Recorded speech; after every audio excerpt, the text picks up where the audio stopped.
Teman-teman, mari kita bersaat teduh dengan Kitab Imamat pasal yang ke-11.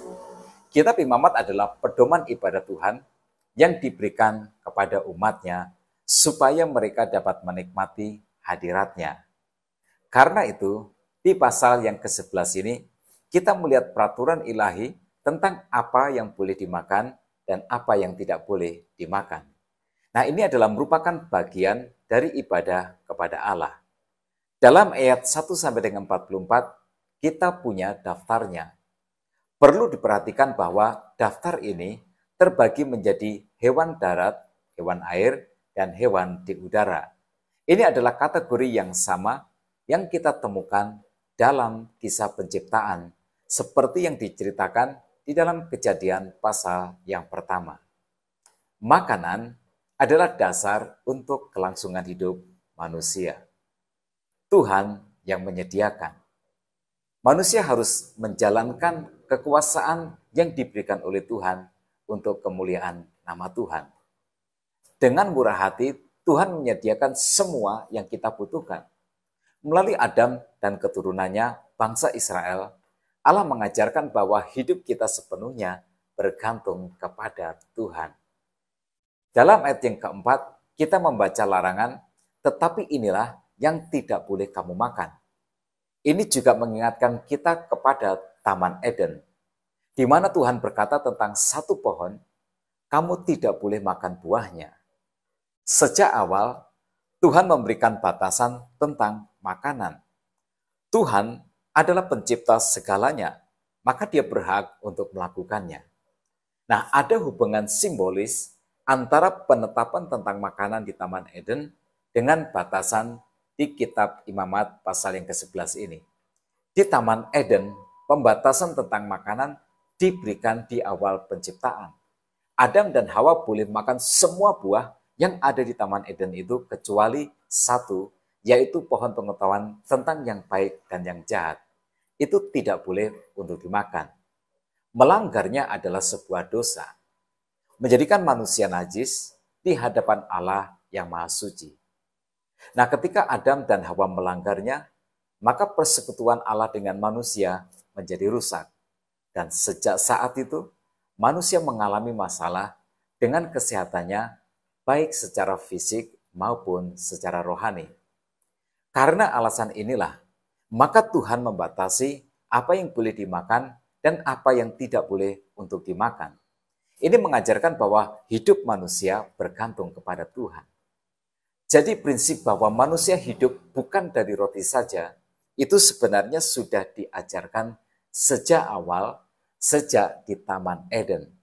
Nah, semakin cepat kita memahami kebenaran ini, maka semakin cepat juga kita akan bertumbuh menjadi pribadi yang mampu untuk mengandalkan Tuhan di dalam setiap perkara. Imamat pasal 11 ini masih terjadi pada hari yang ke-8. Dalam kitab suci, hari ke-8 adalah hari pertama dalam minggu itu. Ini adalah lambang dari awal yang baru, ciptaan yang baru. Jadi mari kita memahami bahwa apa yang terjadi dalam Imamat pasal yang ke-11 ini, Tuhan sedang menciptakan sebuah umat yang baru, umat yang akan memuliakan namanya dan yang akan menjadi berkat bagi bangsa-bangsa. Nah, instruksi tentang apa yang boleh dan tidak boleh untuk mereka makan sangatlah jelas. Ini mengajarkan bahwa kekudusan sejatinya tidak serumit seperti yang kita bayangkan. Tetapi walaupun begitu, pelaksanaannya tidaklah mudah. Bagi orang Israel, daftar tentang hewan yang tidak boleh untuk dimakan pastilah terasa aneh.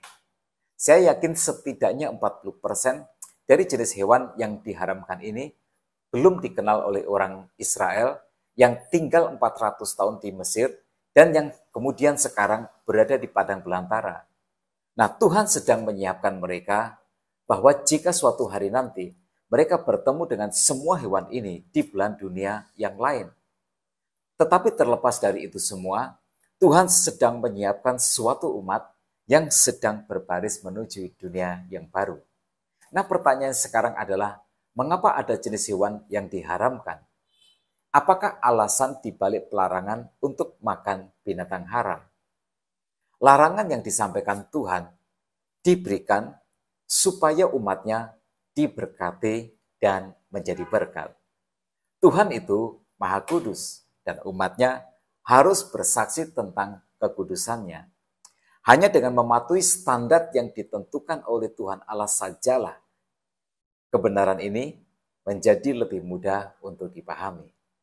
Kekudusan bukanlah sebuah ketetapan yang abstrak, tetapi dapat dilakukan secara nyata. Nah, hal yang sama juga dapat dilakukan oleh umat Perjanjian Baru. Kekudusan tidak sesulit seperti yang dipikirkan oleh banyak orang. Roma pasal 12 ayat 2 berkata, janganlah kamu menjadi serupa dengan dunia ini. Lalu dalam ayat 24 sampai dengan 43, Tuhan memberikan larangan untuk menyentuh bangkai binatang, baik secara sengaja maupun tidak sengaja.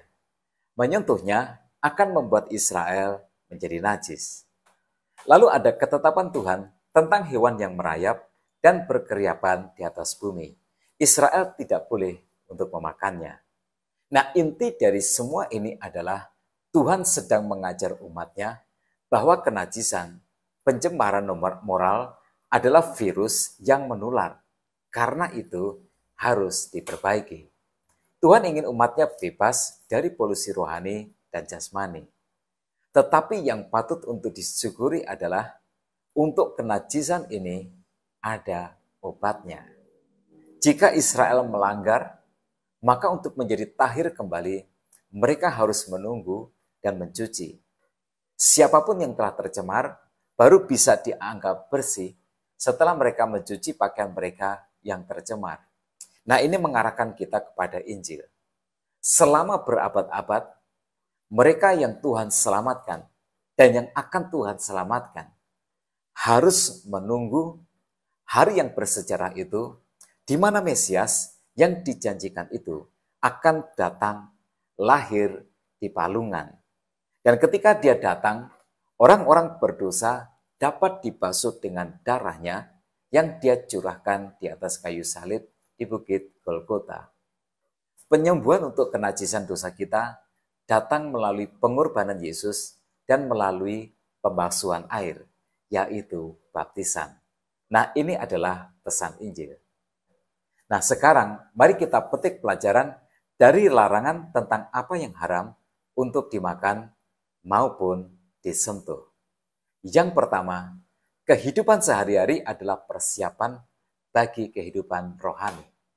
Yang kedua, umat Allah harus hidup secara berbeda dengan orang dunia. Dan yang ketiga, umat Allah harus bergantung kepada pemeliharaan ilahi. Nah, tetap semangat dalam kehidupan. Tuhan Yesus memberkati kita semua.